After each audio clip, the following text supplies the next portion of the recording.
A preemptive strike had not been taken lightly. Israel had determined that the 200,000 Arab troops and 1,000 tanks gathered near Israel's borders were poised for action with the goal of destroying Israel. If Israel were to wait for a coordinated Arab strike on all its borders, the future of the country would be at great risk and casualties would be massive.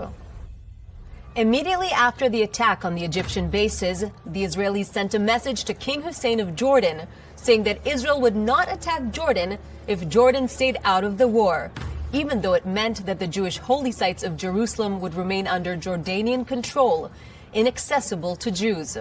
But Jordan had received false information from Egypt claiming massive successful attacks against Israel. Reassured of Arab victory, Jordan rebuffed Israel's offer and launched multiple attacks on Israel.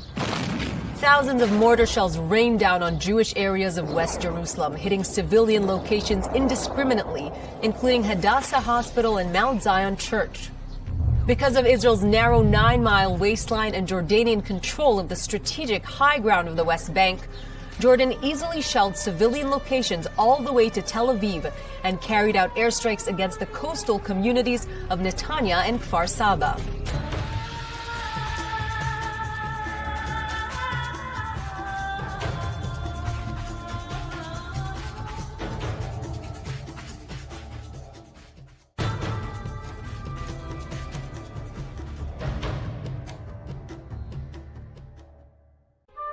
In the course of the 1948 Israeli War of Independence, the Jordanians occupied East Jerusalem, capturing the Old City and the Temple Mount, and expelling its Jewish inhabitants. A 1949 armistice agreement left this territory in Jordanian hands. But in violation of its agreements, Jordan denied Jews entry to the city and its holy sites. Jordan systematically desecrated and destroyed 58 synagogues, ancient Jewish religious sites, tens of thousands of graves on the Mount of Olives cemetery that had served the Jewish nation for 2,500 years. For 19 years, the ancient capital lay divided between Jordan and Israel, with 7 miles of urban border separating East and West Jerusalem. When war erupted between Egypt and Israel at 7:14 on the morning of June 5, 1967, Israel lacked the manpower and resources to fight on more than one front simultaneously. It concentrated its forces on the Egyptian front, leaving a single brigade to face Jordan. Israel hoped that Jordan would stay out of the fray.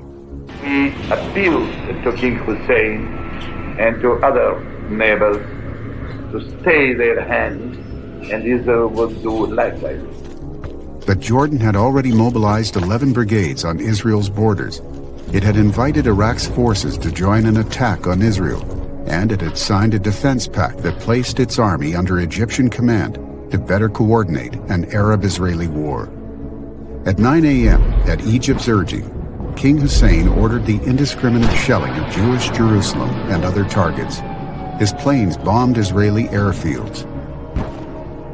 Israel bit its lip, hoping that Jordan was making a formal gesture of solidarity with Egypt, and that the eastern border would soon fall silent. But by 12:30 p.m., Jordan's offensive morphed from a rumble into a roar. Jordanian troops moved into southern Jerusalem's no-man's land and stormed Government House, the UN compound strategic to control of the city's south. Its stated goal was to secure key roads to Jerusalem, strategic ridges and fortified positions that encircled the city, and to create buffer zones for the future safety of Jerusalem and its environs.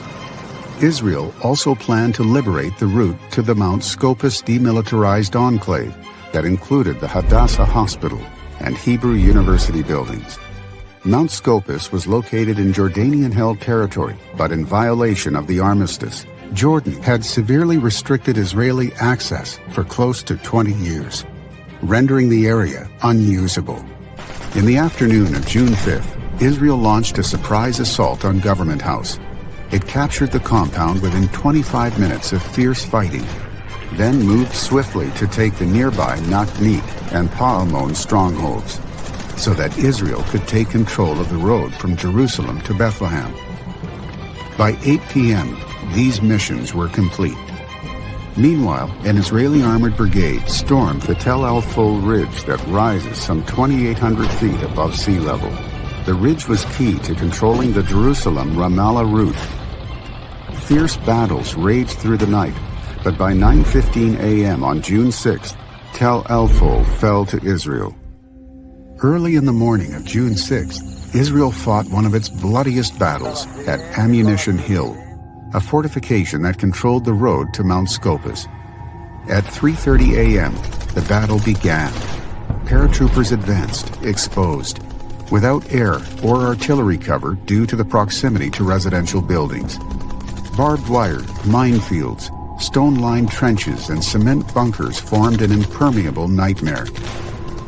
Every few meters, Jordanian bunkers spewed relentless fire, often requiring hand-to-hand combat to subdue. Eventually, with all their officers dead, individual soldiers led the battle on their own initiative. As the sun rose some 3 hours later, Ammunition Hill fell as silent as a graveyard. 36 Israeli paratroopers had lost their lives, and today, Ammunition Hill serves as a memorial to their sacrifice. Israel was now free to approach Mount Scopus. At 9:30 a.m. on June 6th, Israeli forces approached the enclave and fought a second bitter battle to capture Mivtar Hill. They accomplished their mission, but 34 soldiers fell this time, along with scores of injured. Down south, Israel made its way to Jordanian Jerusalem's Abu Tar neighborhood. They arrived at noon and fought a lengthy battle against 5 fortified Jordanian positions. By 6 p.m., the IDF had completed their immediate mission. All roads to Jerusalem had been secured, and all enemy strongholds in the immediate area had been captured. The Jordanian forces in the Old City were isolated. At 7:45 a.m. on June 7th, the third day of the war, the IDF High Command issued a surprising order: capture the Old City of Jerusalem. 2 battalions attacked the high ground, overlooking the city from the Jordanian side of the Mount Scopus demilitarized zone, while a 3rd battalion headed for the Old City itself. At 9:45 a.m., Colonel Mota Gur breached Lions Gate, and at 10 a.m., his voice crackled through the army radio, shouting ecstatic words that still ring in Israel's memory.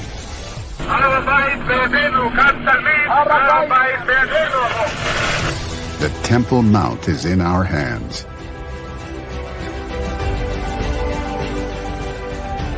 Minutes later, IDF Chief Rabbi Shlomo Goren arrived to recite the poignant Shehechianu blessing and to sound the shofar, as emotional paratroopers wept and smiled at the ancient stones of the newly liberated wall. The iconic images of that moment have become symbols of Jewish survival and of the nation's inextinguishable bond with the sacred city. A 2nd Brigade entered the city south through the Ashpot Gate to flush out pockets of resistance. At 11 a.m., the Jordanian governor signed surrender papers, and the city elders surrendered at 11:15 a.m. By 1 p.m., the Old City was under Israel's control.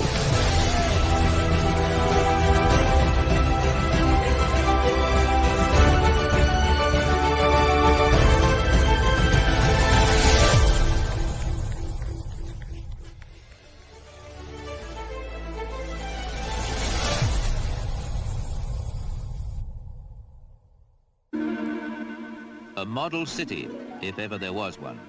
This, though, is a mockery.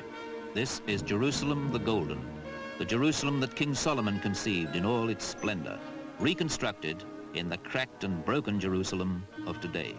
This is wishful thinking, or nostalgia, or sheer irony. Jerusalem, the Jewish Holy of Holies, which went on to cradle Christianity, and after sacking to become the place where Muhammad rose to his Arabic heaven in his turn. Yet this is the site of King David's tomb, Jerusalem's Jewish founder, who figured biblically in the whole background of both Christianity and the Muslim faith. Tragic the way today, David's great city should be both a center of piety and passionate strife.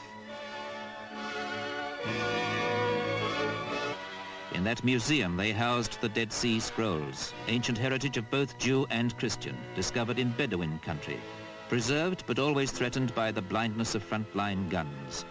Oh, Jerusalem, Jerusalem. Peace here is a false impression, because it simply asserts itself between armies which, when not in action, are actively alert across a no-man's land of barbed wire, bitterness, and non-coexistence. A city split completely. Elsewhere there is parleying and even partnership between the creeds and races and nations. Here, passion proves too great, because here there are monuments to the very atavistic roots that tear people apart. That Dome of the Rock has been both a Christian church and a Muslim shrine. The king of Jordan was given sovereignty here, where Abram prepared to sacrifice his son Isaac, where Solomon built his temple, and where later Mohammed spiritually rose to heaven to commune with the earlier prophets, among whom he acknowledged Jesus. Yet in this civilized day and age, even though Jordan has a westernized king of great culture and humanity, this holy city, which should be impulsive, is explosive. Why can't Jerusalem belong to all of us, Arab, Christian, Jew, and Hindu too, if he likes? Because here's a place in Jordan that only fervent Jews want, the Wailing Wall, where they were wont to pray and where the last stones of Solomon's great temple survive. This wall also contains stones that Herod laid. Jews used to nail their prayers for the restoration of their temple and kingdom into it.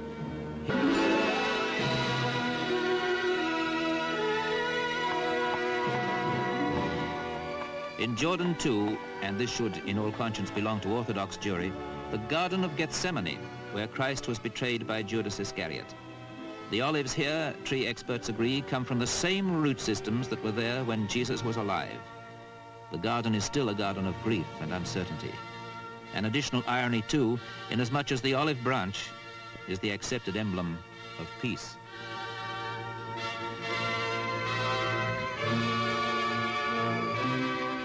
Why has this meeting place of different creeds dwelling on life everlasting always been such a stumbling block to peace? King Hussein, educated in England, is an Arab ruler who could always mix harmoniously with men of all races. He is as much a victim as anyone of the so far insoluble ironies that in particular Jerusalem presents. For consider the effect on city life, where a no-man's land corridor like this was superimposed on everyday existence. This was a frontier from the start that you could only cross one way, irrevocably. Welcome, yes, but no return, no cross-channel contact. One-way traffic and no compromise, no understanding, no give and take. And human beings left to enforce such inhumanity.